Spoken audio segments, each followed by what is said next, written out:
Hello, my name is Anton Vidokle, and I'm very happy that you will be watching my trilogy tonight at Reina Sofia.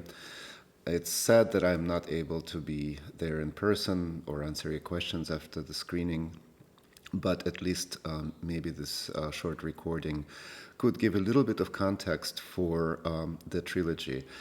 These films were made between the year of 2013 and 2017.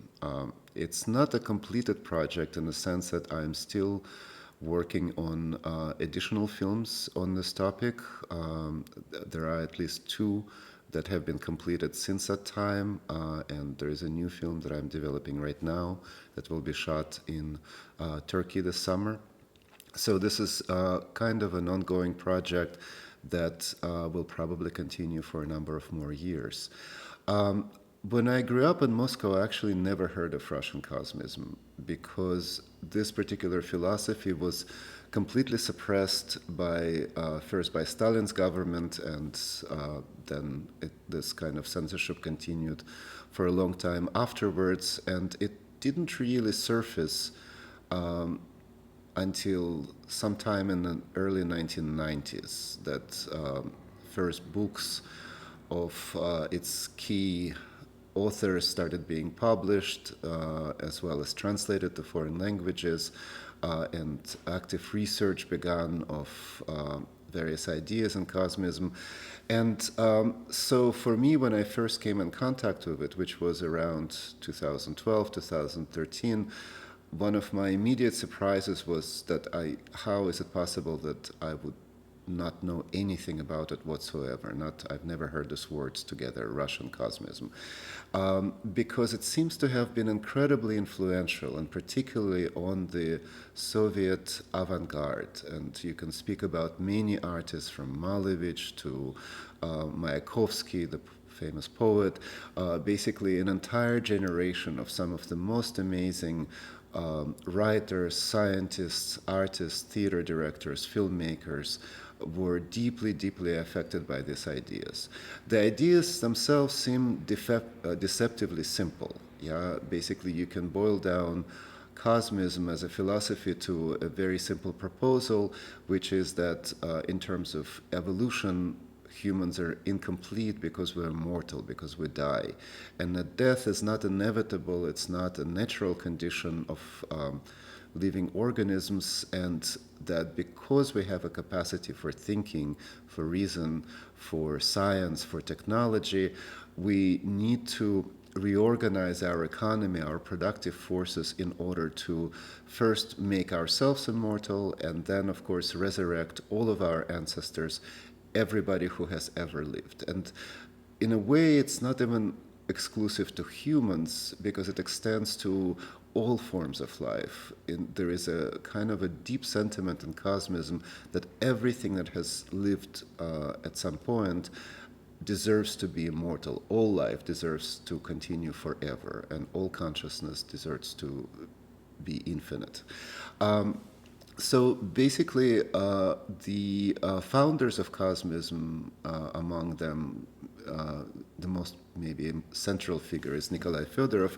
They realized, and this is we're speaking about years of 1860s, 1870s, 1880s, that our planet is not big enough to support such an enormous population of life, such an enormous population of living humans, but also animals and everything, including bacteria and plants and, all organisms. So they basically advocated research into space travel, construction of spaceships, various mathematical approaches to leaving the orbit of this planet, as was developed by the Russian scientist Konstantin Tsiolkovsky, which is still used today by most of space programs. It's the same mathematics that they're working with for spaceships right now.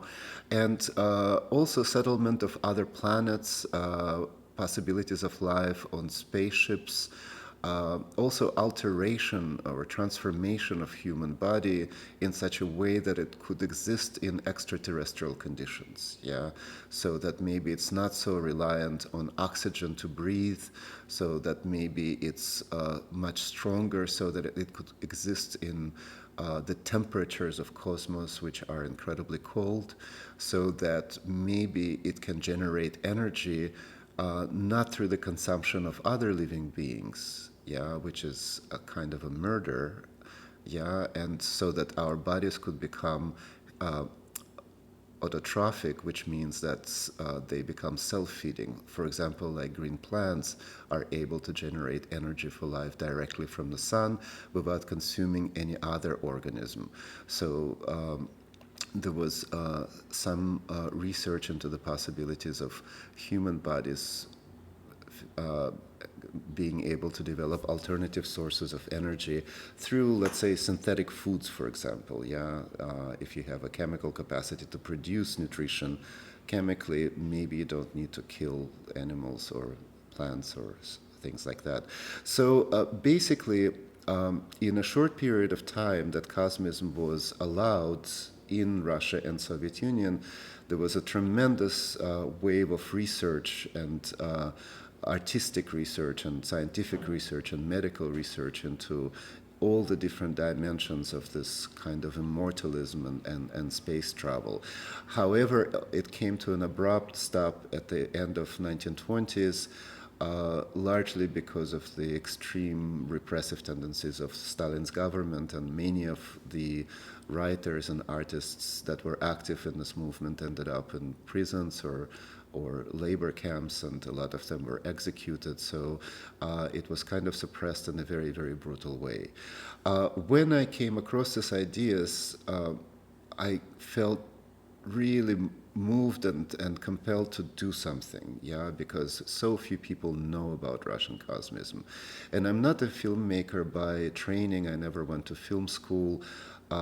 Initially, my idea was to maybe curate an exhibition, which is a little bit closer to the kind of work that I was doing previously, or maybe publish a book. And besides being an artist, I'm also I run an art organization called eFlux that does a lot of publishing of, we publish a monthly journal as well as books and all of that. So this would have been a little bit closer to what I actually know.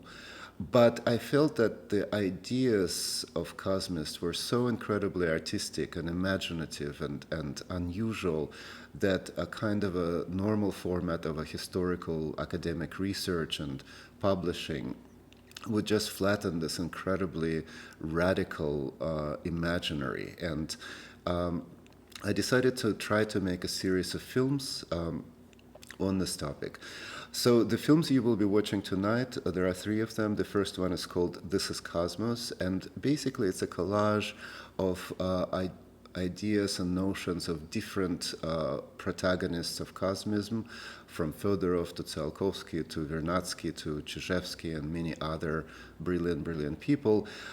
In a way, the first film is a kind of an introduction to the ideas in Cosmism.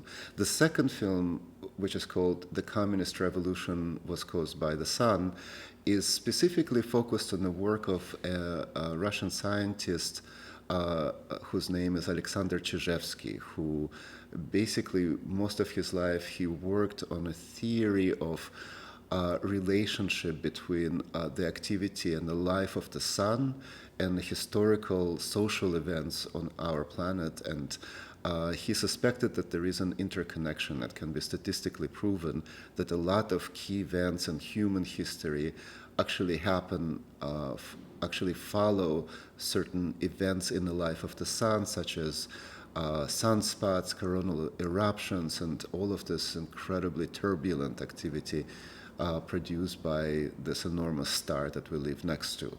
The third film is based primarily on the writings of Fedorov, who has a really, really important and beautiful essay about museums, specifically about, it's called Museum, Its Meaning and Mission, yeah, which is maybe the most unusual understanding of what museum does that I have ever come across. It's quite different from the understanding of this institution in the art community, from the curatorial perspective, or even from a kind of a scientific historical perspective, because Fedorov believes that museums will be the sites of resurrection, that ultimately the main sort of function or the main purpose of a museum is to preserve the past, which is usually completely erased and obliterated in other parts of our society, in all of the other spheres of life. But museum is a unique institution in a sense that it preserves broken vases, for example. It preserves things that have been discarded. And he felt that this particular function of a museum, this particular capacity for preservation and restoration, should be radicalized so that it doesn't only preserve objects and things, but that it would preserve, protect, and restore human life or animal life or any form of life.